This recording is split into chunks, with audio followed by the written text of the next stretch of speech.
చేరింది, కొత్త ఉదయం వెలిగింది.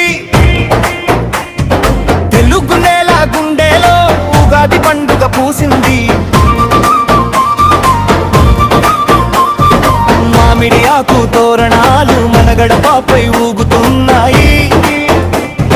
పట్టు చీరల రంగుల్లో పండుగ వెలుగులు మేరిసాయి. అమ్మ చేతి పచ్చడిలో 6 రుచుల జీవగానం, తీపి చేదు కలిసినప్పుడు జీవితానికి అర్థం. పంచాంగం చెప్పే దారిలో కొత్త ఆశలు కనిపిస్తాయి.